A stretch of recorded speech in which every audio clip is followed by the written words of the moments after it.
politics, where I also emphasize the limits of independent air power and independent sea power for winning wars.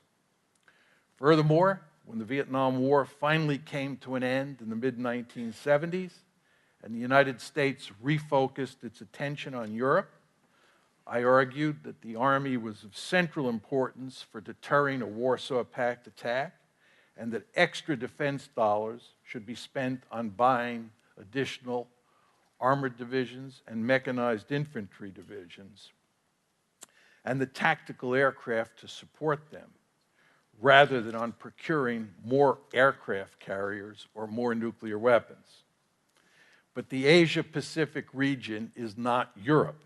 And when you look at the possible conflicts that might involve the United States in that region, it is hard to see circumstances in which we will need a large and powerful army. Let me now examine my thinking about the future of the Army in more detail. How a country thinks about building its military forces should be largely a function of grand strategy. Because people define grand strategy in different ways, it's important for me to spell out exactly what I mean by that concept.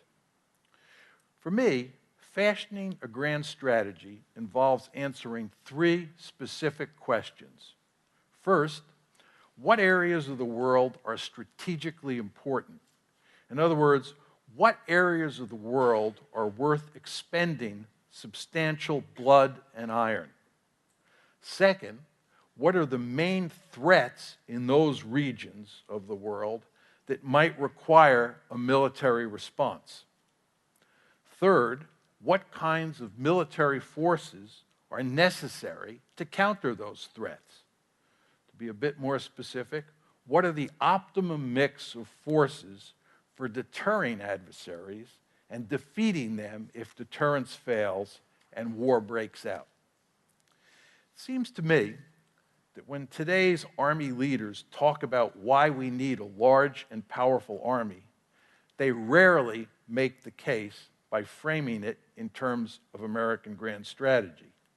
Instead, they talk in broad generalities about the fact that we live in a large and complicated world where change is happening rapidly and where it is therefore hard to anticipate where trouble might come from.